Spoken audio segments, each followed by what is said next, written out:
and welcome to Cultural Economy in the Kitchen, the podcast from the Journal of Cultural Economy's Editorial Collective. I'm Dr. Addie McGowan. I'm a research associate in market studies at the University of Salford's Business School, and also reviews and online content editor for the journal. And I'm Professor Philip Roscoe, Professor of Management at the University of St Andrews Business School, and I'm co-editor-in-chief of the JCE. Today is all about digital food, perfect for our kitchens. And we've got a fabulous lineup of foodie academics for you today. We're joined by Dr. Tanja Schneider and Dr. Jeremy Brice, who were joint editors and contributors to a recent special issue with the JCE on digital eating, which was published in December of 2025. It's called Digital Eating, as I said, so check it out. So we'll be thinking about this mysterious digital eating, whatever that may be, and we'll chat about the issue as a whole, and then we'll dive into Tanja and Jeremy's individual contributions. But before that, real food. Yes, let's do what we've been doing and introduce our guests. Jeremy, can you please introduce yourself and tell us where you're joining us from? Hi, I'm Jeremy Brice. I'm a lecturer in sustainability and innovation at the University of Manchester, and I'm a human geographer who works on relationships between sustainability, value and risk, mostly in food, but more recently in finance. And I'm joining you from my office on the University of Manchester campus because the house next door to me is being renovated, so if I dial in from home, you'll just hear banging and hammering. Nice. Well, hello to a fellow person in Manchester. I'm calling today from Edinburgh, so not in Manchester at Salford, but nice to know that we're both sharing the same city lately. And then what we've been asking everyone, back to food, is what have you been cooking in your kitchen lately? Well, due to the renovation, I mostly live in my office at the moment, so it's largely things that I can make a big pot of and then bring onto campus for lunch for the rest of the week. So I think the two most recent iterations of that were a big pot of lentil curry and a big 5-bean chili. Nice. I should also say I took delivery of my annual order of really nice loose leaf tea from Cardew's in Oxford last night. So generally there'll be a pot of tea on the go somewhere as well. Nice. It's amazing what people give away about themselves and these little things. We had Dominic Zelensky a couple of episodes back who told us that he's not cooking at all because he's just renovated his kitchen. It's perfect and he doesn't want to spoil it. So not a dissimilar kind of thing. Tanja, please could you introduce yourself and tell us where you're joining us from? Yes. Hi, I'm Tanja Schneider. I'm an associate professor of science and technology studies and also the head of the STS Science Technology Studies section here at the Technical University of Denmark. So I'm based in Copenhagen, slightly north of Copenhagen in Lyngby. And I'm in my office today and it's surprisingly quiet. So no background sounds from my side. And Nice. What have you been cooking lately? I have been similarly to Jeremy preparing things for lunch at work. So the last preparation has been a lentil, quinoa, chickpea and lots of other things, a salad, which lasted for 2 lunches, which was very nice. And yesterday I made some pancakes for a sweet treat. Very Yeah. good. Nice. All right. So let's get going. We're going to start by talking about the special issue more broadly and then dive a bit into each of your papers. So it was a fantastic issue. We have papers on all sorts of themes around digital eating. So digital veganism, children's picky eating, food safety and trust, ethical consumption, and all sorts of other things that have to do with food. And of course, food is a huge topic, as is digital. So I love the provocation, and I quote, "What becomes of digital eating when it is caught up in a range of digital assemblages, and what becomes of the digital?" So this especially caught my attention as I have an interest in platforms and the platform's role in cultural development as well. So let's start by just asking you to tell us, what do you mean by digital eating, and expand upon that a bit. Tanja, do you want to start? Yep, happy to start. So I've been interested in digitalization in food for a longer time. I've been working mostly around activism and campaigning in the past, but increasingly together with Corinne Ellie, who's also a co-editor of the special issue, I've become more interested in eating and how digitalization and platforms and digital infrastructure affect the everyday actors of eating. And so we became interested in the whole sort of set of assemblages that are configured around eating, from platforms, apps, algorithms, data infrastructures, and how it affects everyday life, like the bodily, the intimate around eating, the political and economic around it. Yeah. And how people in their shopping, preparing and eating increasingly depend on these infrastructures. And then the question is, what does that do? And how does that affect or shape how we maybe think about food, but more practically, how does it affect how we're eating, or different people are eating, like the kids, for instance, in the picky eating paper we have. Yeah, loves that one. Jeremy, do you want to share?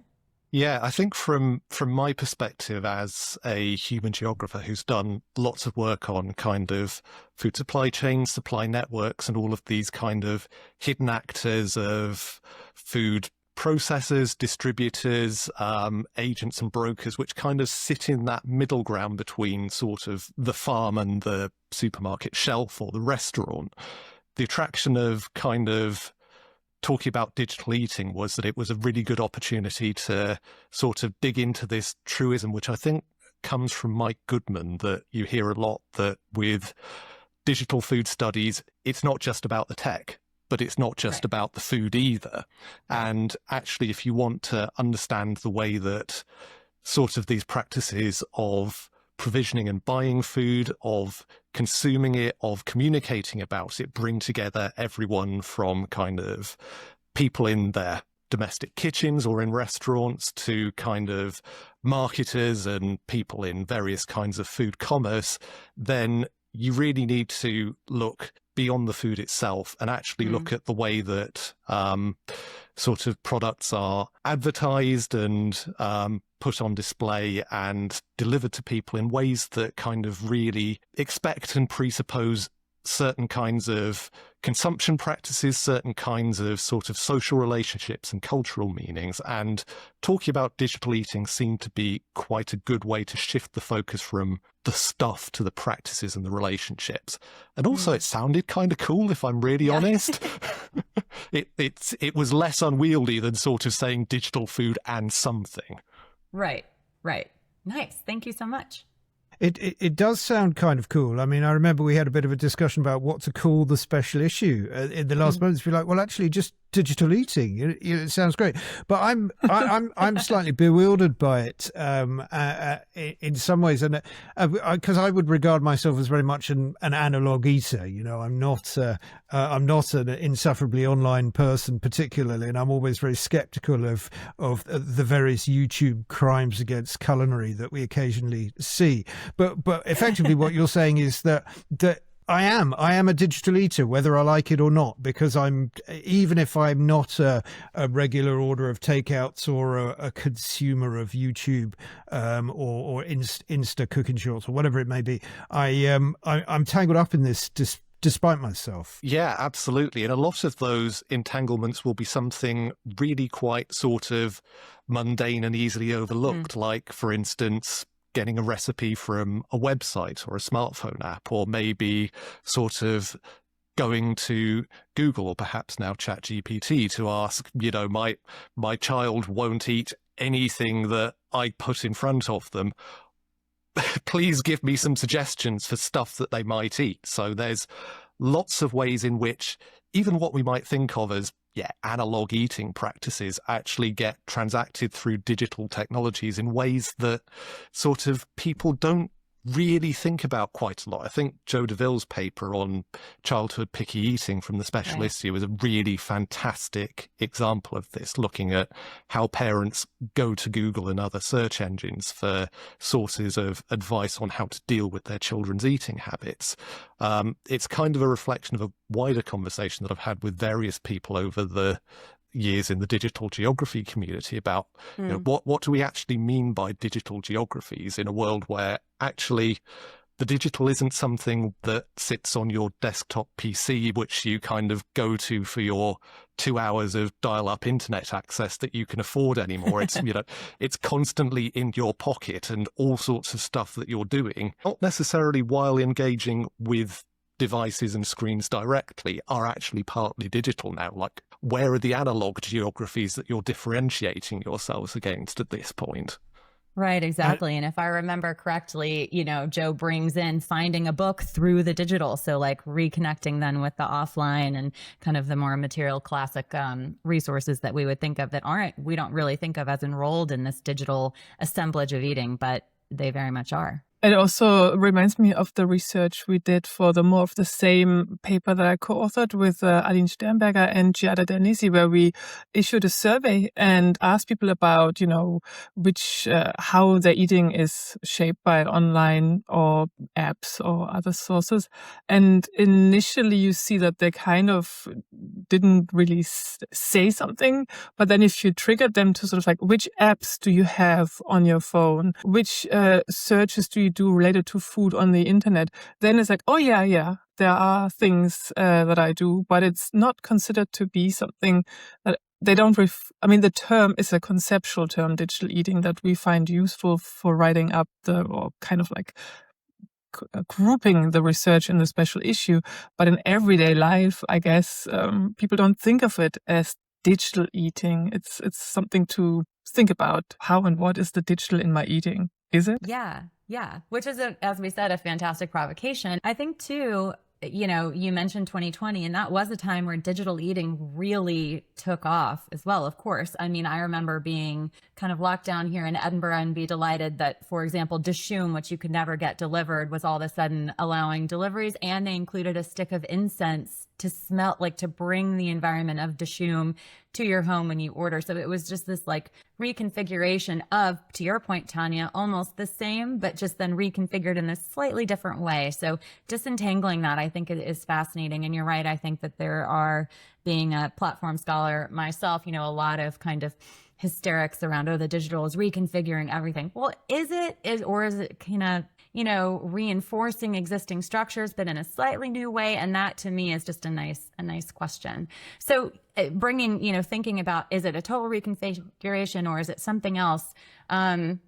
You really focus on expertise and care are key aspects of your analysis here. And you write individually about these. So we'll come back to your own contributions. But what else comes up strongly in the issue? Any other themes beyond the care that you would like to touch on before we get into your papers? So sort of, I guess, appropriately for this journal, I think one thing that comes through really, really strongly is actually the entanglement and the co-constitution of food cultures and food economies, and also the kinds of economies and ecosystems of entrepreneurial activities that happen around digital technologies. So a really good example of that would be Pallavi Lakshmikant's paper, where she sort of starts off asking, well, actually, I did my research in urban India, where there's this very ingrained distinction between food that's made at home, which is considered to be kind of safe and pure and healthy, and then food from outside the home, which is risky and sort of questionable, and you don't want to go there. And how is it that sort of food delivery apps can operate at all in that kind of environment? Because they're huge in India. And the answer turns out to be that they put a huge amount of effort into kind of mobilizing cultural meanings and stereotypes around the sort of caring, incredibly hardworking Indian mother who's preparing food at home and sort of trying to look after the health of her family, and portraying their cooks as being someone like your mother. And it turns out that these very gendered cultural constructions become really fundamental to creating a food delivery market. And you see similar kinds of questions around, for instance, what it means to be vegan might be changing in a world where there are all of these kind of vegan food rating apps and sort of restaurant directories which are configuring veganism as an eating practice rather than a practice of political activism, as Eva Giraud looked at in her paper. So kind of, I think it's a really nice illustration of how cultural conventions and categories around food get really kind of tangled up with processes of valuation and commodification and market making that really runs through this special issue. What were your big takeaways, Tanja? I think what I would maybe add is that we had this focus on expertise, choice, and care, and we were for a long time trying to think through which of the papers fit into which of these three themes, which are long-standing themes in food studies and certainly also beyond that. And what I found really interesting is that, to be expected, but if you're in this classifying guest editing role, you kind of want to put it into a category. And of course, it's not that easy. So you could also argue the papers speak to all three of these themes, but there's always one that is more dominant or prominent. And that was really interesting. Also when we had all the contribution finally together in the final sort of like state of ready for publication, to see how it flowed maybe from one paper to the next. And that was maybe a guest editor's joy to see and draw out these connections where I like that a lot, where of course we classified one paper more focused on care, but you could see there was a connection to the choice theme and how that spoke together. So I think maybe the curated end product is also, at least for me, was a joy to see coming together, and that these themes provided ways of distinguishing conceptually, but also of connecting. Yes, indeed. I mean, it is. It's a fantastic issue taken as a whole, and there are some fascinating papers in it. I mean, let's just have a little look at yours, Tanja, in a little bit more detail. It's called "How Digital Food Platforms Reinforce Prevailing Eating Interests and Practices," and you co-authored it with Aline Sterenberger and Giada Denisi. And it starts off with a kind of kicking against a techno-utopian vision of digital food. So what is this? What is it? What is your beef with that you set out? Yeah. A bit of background story. So this paper comes out of a research project where we worked together with computer scientists who wanted and did develop eventually a dietary tracking and monitoring app. And our role as sociologists of food and technology was to sort of like be part of the project and lead the societal implications part of it, but also the overall project I was in charge of. And it was, of course, very interesting, first of all, finding our ways as computer scientists and social scientists working together, but also the ambitions were slightly more techno-utopian on the computer scientist side, who are lovely colleagues. I really want to emphasize that, and we work together well. But there was this hope that we could create this app that would be good for everyone, so every eater. And we just needed to find the right way of, communicating on the app, the information. And so I guess our research part was then that we're like, well, first of all, it's not that easy to develop an app that is catering to everyone. And this idea of a technology changing everything is very much in this techno-solutionist framework, which we try to sensitize them to. And the way we did it in this project and also in this publication is that we conducted research and showed them what people in Switzerland think about digitalization in food and eating. So we asked them in a survey, but also follow-up interviews, what kind of digital platforms are you using in everyday life? And how, what are you using it for? And what we found based on the survey is that we had 6 different categories of eater types. And we suggested, based on these types, that we could distill. We called them nutricentric eater, hedonistic eater. We came up with some names that connected to research. You've got an athletic eater. I want to be an athletic eater. Athletic eater as well. I don't know what one is, but I want to be one. I can tell you. It's people who love self-tracking and have a very functional relationship to food. So, maybe I don't want enough to be an protein. Eater in that case. Yeah. Yes, Sounds keep enjoying your food. Definitely no fun at all. fitness-oriented eater. But so from that, we also saw who actually engages actively with dietary monitoring for self-optimization. And it was only out of those 6 groups, 2, the athletic eater and the nutricentric one, who's very interested in what they are consuming. And we kind of said, okay, yeah, you have to basically, probably have an easier job with those two because they're into it already. But the other 4 categories, they are into sustainability, they're into enjoyment and pleasure of food. We don't Those see terrible this things. happening. And Yeah, this, yeah. of course, created some, discussion, very productive ones. I've written about it elsewhere. I was going to say there must be a really interesting paper about your engagement with the scientists who think if they get the tech just right, it will sort everything out. Yes. And I mean, the Academy is particularly the sort of STS bit of the Academy always has reservations about techno fixes for some of the reasons Definitely. you've sketched out. But you say at one point that the users have, I think you're right, they have a utilitarian, even biopedagogical understanding of these technologies. I mean, what do you mean by that? Those that use these kind of self-tracking apps, you mean? Yeah. Yeah.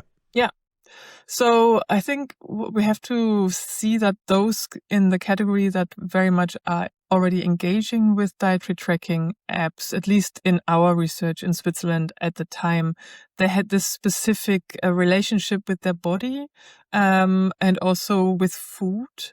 And for them, tracking apps provided a useful way of learning more about their food, but learning also more about their body. And in that sense, it was like an expertise they welcomed, and they had a need for and wanted to engage with, and actually perhaps even welcomed some interventionist suggestions by apps.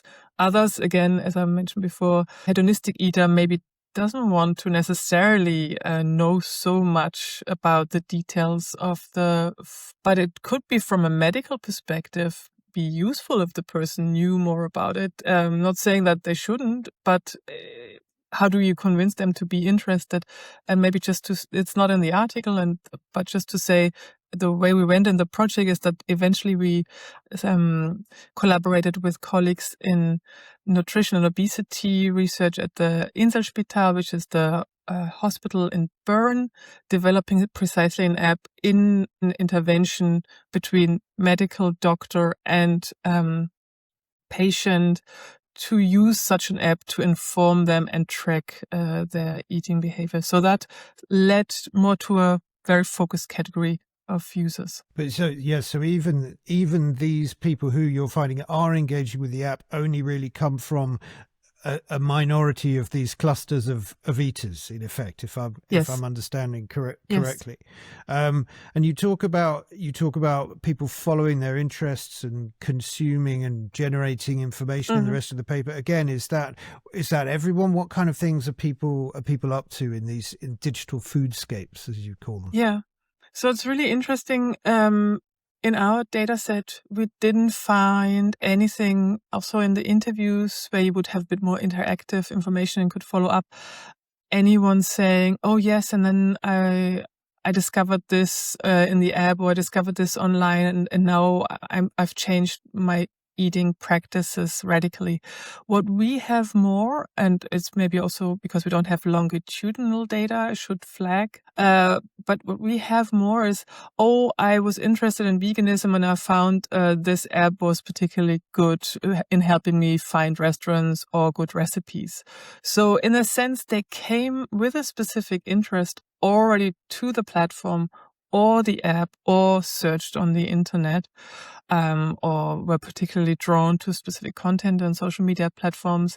And in that sense, we talk about this being a reinforcement of a pre-existing interest and practice in many ways.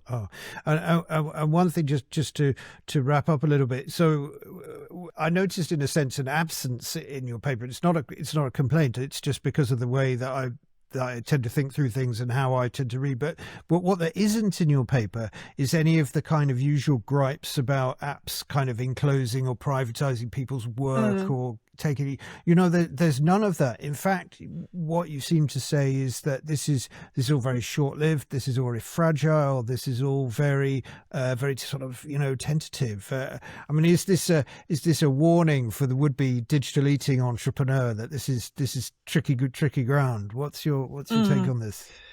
Yeah, I would probably bring in Christian Fuentes' paper here as well, because that's what we also see in the paper about online meal box schemes where people sign up and then they try it out and then they realize, it doesn't cater to this or that interest of mine, or they change their interest. They suddenly want to do something vegetarian, or they're like, I'm going away, but I'm not going to reorder again. So we see more fragility as maybe the platform providers like, and we also know that from studies that user retention is one of their big challenges.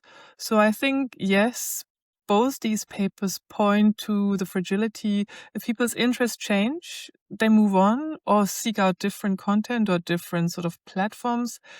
I'm also, I don't have done any research on that, but I would say there are probably people who stay with it for longer. So I'm just thinking of the athletic eaters in our case. So if they have found a good app that they're happy with, that provides them with the information they have, and they continue their athletic program, I don't see them moving away rapidly. Let's put it that way. But I don't have data on that. Yeah, that's really interesting. And I think that tees us up to move over to Jeremy's paper, kind of more of a focus on specific apps and the focus of the platform there. So, and the topic of care within that. So Jeremy's paper is called Careful Choice and Choiceful Care, Digital Marketplace Platforms, Food Safety, and the Redistribution of Care. So this paper, as I said, kind of sits on the other side of the conversation. So moving from people's eating habits to the platforms themselves and their operators. And I really enjoyed this piece, Jeremy, especially bringing the voices of the platforms and the people who make the platforms and kind of work with the platforms into this conversation. So your setting off point is the idea in the literature that food preparation and specifically kind of food safety is care work. While platforms are understood as inherently kind of careless or more neutral intermediaries and usually don't take on that responsibility. So can you tell us a bit more about that tension and what sparked this for you? Yeah, absolutely. So I guess in a way, to answer that question, I need to explain how I ended up doing this piece of work, because the project that paper's based on actually comes out of a slightly unusual kind of job I had in 2016 to 2018, where I was sort of an embedded researcher within the Food Standards Agency, which is the food safety regulator for the UK.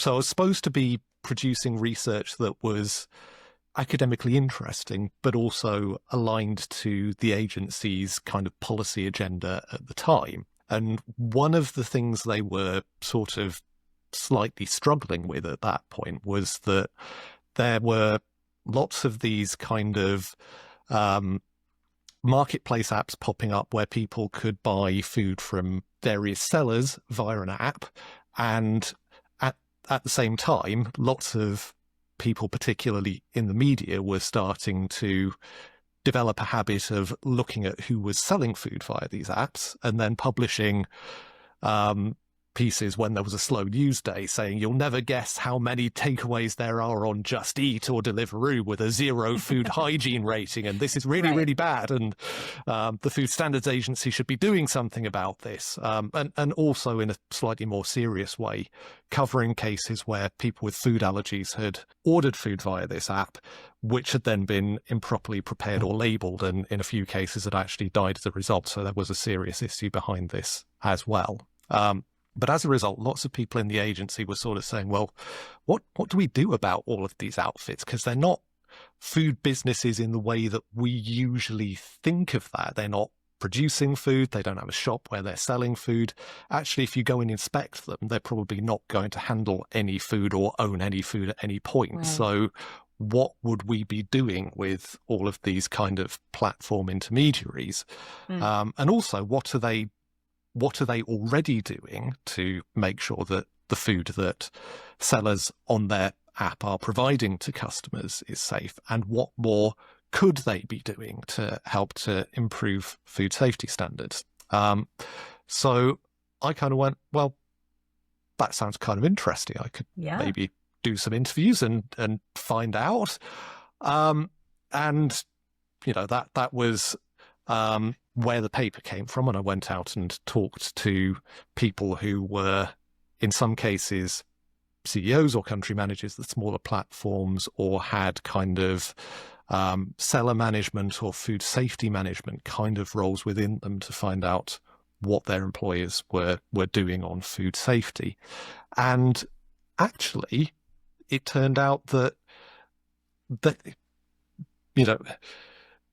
the depiction of these companies in the media was mostly that sort of they were horrible, uncaring, gig economy employers who were kind of trying to get everybody onto their platforms so that, for instance, Uber can take over taxis and Deliveroo can take over the takeaway delivery market, and then they can kind of raise prices and exploit people really horribly. And the assumption is that this is just kind of rapacious, extractive, exploitative capitalism at its most naked. And therefore, it's hardly surprising if they're not doing anything to stop people buying takeaways, which are going to make them ill. But actually, it turned out that a lot of these companies were really doing quite a lot. So some of them were kind of setting their own proprietary food safety standards and saying you can't be on our platform if you don't pass our in-house kitchen inspection, or if you don't get a food safety rating of a certain level on your regular inspection. Other ones were kind of saying, well, we're not going to do that, but we are going to put lots of effort into finding out what everybody's food hygiene ratings are and kind of ranking restaurants on the app so that safer restaurants come up first, or using user reviews to flag where somebody's had food poisoning after they've eaten at this restaurant or bought from this seller. And actually, the approaches that different companies took varied a lot. But lots of them were putting loads and loads of effort into kind of really digging into the user reviews and the scores that prospective sellers were getting via TripAdvisor, into kind of monitoring change in their food safety performance over time, in some cases into sending people out to go and inspect people's kitchens. So particularly apps that were allowing people to sell food that they'd cooked at home in their own kitchen often put a lot of effort into kind of really doing in-depth food safety inspections. So some of these companies, you'd look at them and you'd go, well, actually, these people are being really attentive to whether there's a risk to the health of their consumers, as well as what their consumers might be looking for in terms of food quality. They're putting huge amounts of work in to make sure that unsafe food is not being sold via their platforms. They are really taking responsibility for managing food safety. They're being very responsive when their customers' kind of preferences and needs change, or when the food safety performance of sellers changes. Like, it looks a lot like some of these people at least really care about food safety. So what's going on here? This is not what we'd have expected to find. Right. Sorry, that's a very long way round to get to an answer to that question. No, that's what we wanted. Thank you for that. And it gets my wheels turning about the different types of, I guess, industries or kind of verticals that these platform apps are in. And my research from doctoral research was about Airbnb, and it's really different because Airbnb is like kind of one conglomerate and looking at its own, and working with people's homes largely. And so this is different because, I was struck by the diversity of companies. There are many different food delivery companies that you're working with. So it's much different than a very kind of monopolistic home sharing, quote unquote, platform like Airbnb. So that's a nice thing, I think, about looking at these different verticals from the platform context and saying, like, what's actually different about these arrangements and what can we learn from different types of economies or markets. I would like for us to kind of then get into this careful choice idea that you begin with. So how did you encounter it in your research? I think you talked a little bit about some of the sentiments of the people that you spoke with, but you say, and I quote, "Spaces in which consumers would be unable to make, quote, bad choices because every option available to them has already been judged to be good."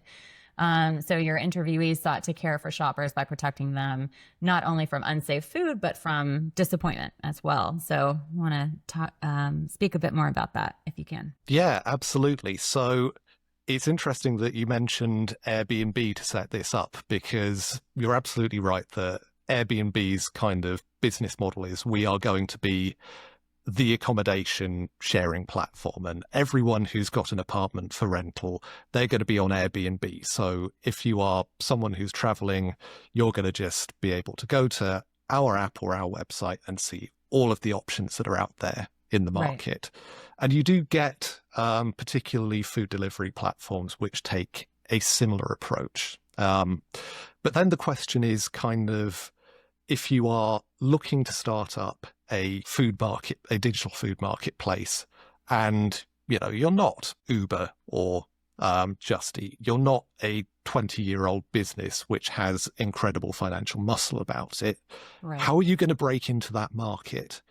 And for a lot of newer entrants, the answer tends to be, well, we're going to try and make a compelling offer both to customers and to sellers by just doing something different. Actually, we're not going to try to have every single takeaway restaurant or every single food manufacturer on our platform. Actually, what we're going to do is we're going to be very selective about which sellers we allow to sell food via our marketplace. We're going to go for instance, sellers who are all organic or all local, or who all have, again, going back to those food safety concerns, who all right. have higher food hygiene ratings, so that as a person ordering food at home, you're going to know if you go to our app that you are not going to choose a dodgy takeaway and then come away with food poisoning. That's going to be our promise to you, that you are not going to inadvertently make a bad choice if you choose our platform, because actually we've done all the hard work of checking up on our sellers, of seeing whether they are safe, of seeing whether they are, good in terms of their attitude to environmental sustainability, or whether the food that they're selling is tasty or not. And so if you choose via our platform, you can't make a bad choice. You're going to get something that's safe, that's nice to eat, that accords with your ethical principles. And to do that, you have to be really, really careful about who you let into your marketplace. You have to know a lot about people who are applying to sell food via your app. You have to do a lot of work kind of checking up on them and making sure that the information that you've got is accurate. You've got to check whether they're meeting those standards that you've set over time.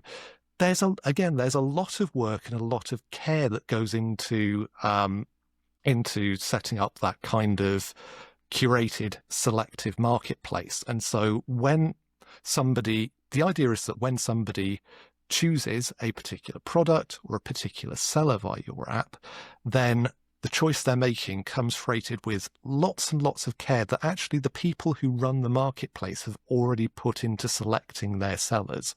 So the idea here is that these companies are doing lots and lots of work, putting in lots and lots of care in order to improve consumer choice and make sure that consumers can't make bad choices. So this is fascinating, and this is one of the kind of little surprises in the paper, is that care, which we think of as being like a non-competitive strategy, a non-market thing, and is often lined up as an antithesis to it. It's part of the offer. It's part of the competitive strategy of these of these places, and that's a really fascinating insight.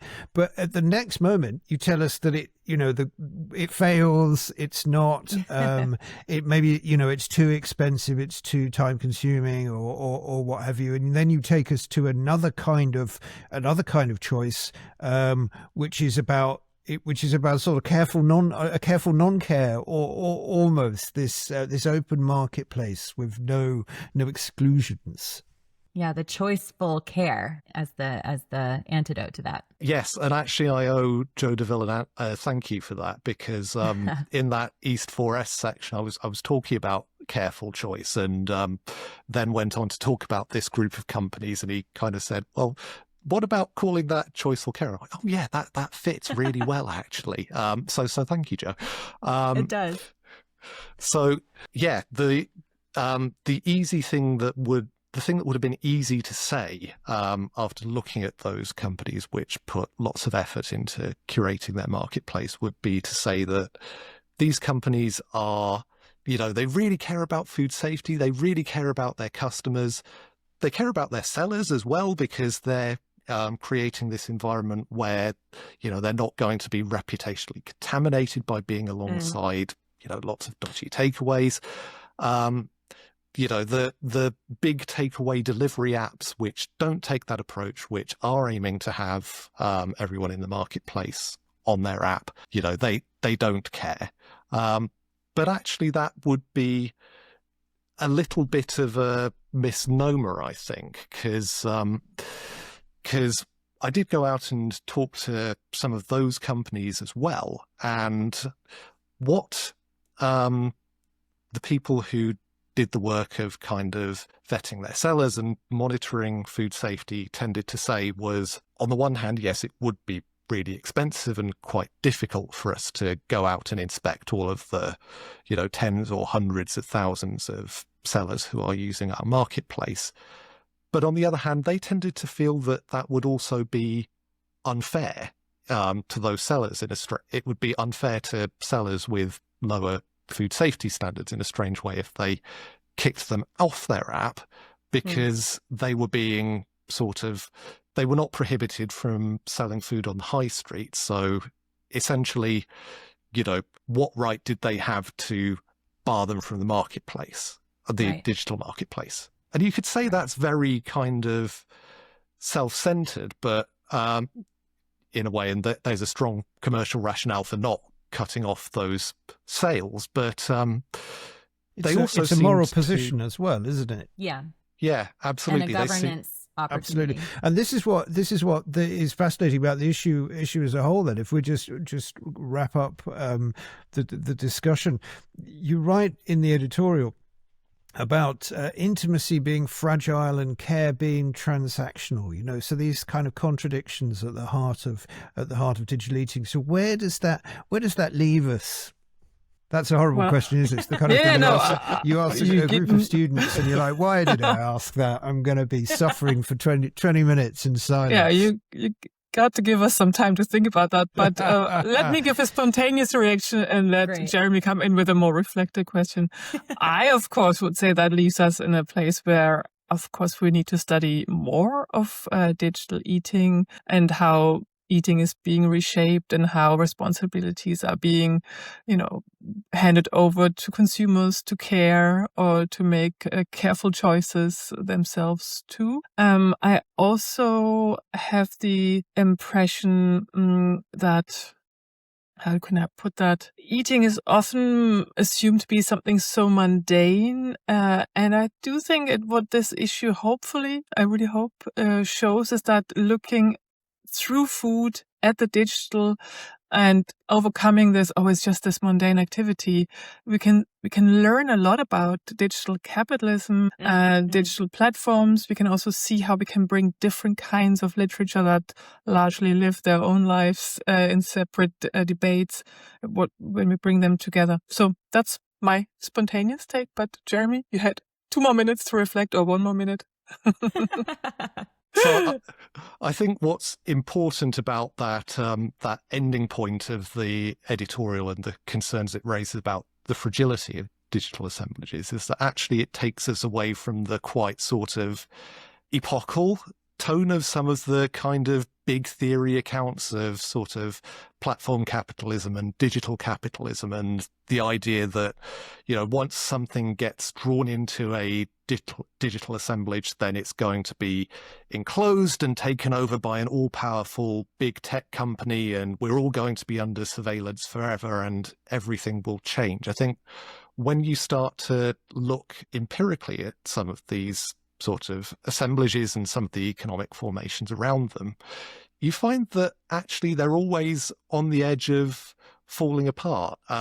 People are always sort of on the verge of deserting for another platform, or kind of coming up with strategies to sort of circumvent your algorithm or your surveillance assemblage, or actually there's a competitor out there who's experimenting with something new which might challenge the kind of current dominant technological assemblage or approach. And it's funny, when I was thinking about what I was going to say in this podcast, I was looking back at my own paper and thinking, actually, this feels very 2010s. It's all about concerns about how everything gets turned into a consumer choice, and power lies with the people who decide which choices are available. And actually, if you look at the big innovations now, it's about generative AI, and people are very concerned about how platforms like ChatGPT and Gemini are not presenting people with a menu of choices. They're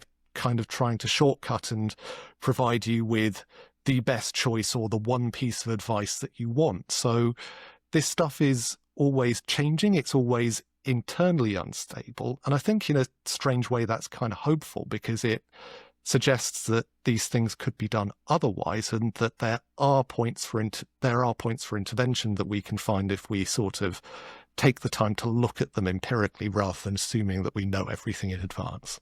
Fantastic. Well, thank you very much. Thank you, Jeremy Brice and Tanja Schneider, for coming and sharing your thoughts on this fantastic digital eating special issue. And I never got to do my joke about digital veganism and chips, but I'll save that for another time. Thank you so much. You've been listening to, or maybe watching, Cultural Economy in the Kitchen from the Journal of Cultural Economy's Editorial Collective. Today's episode was produced by C. Ross Cinematics. You'll find links to the papers at the end of the video if you're watching on YouTube. And don't forget to like and subscribe, tell your friends, and share. And join us next time to see what we're cooking up in our academic kitchens. Until then, take care.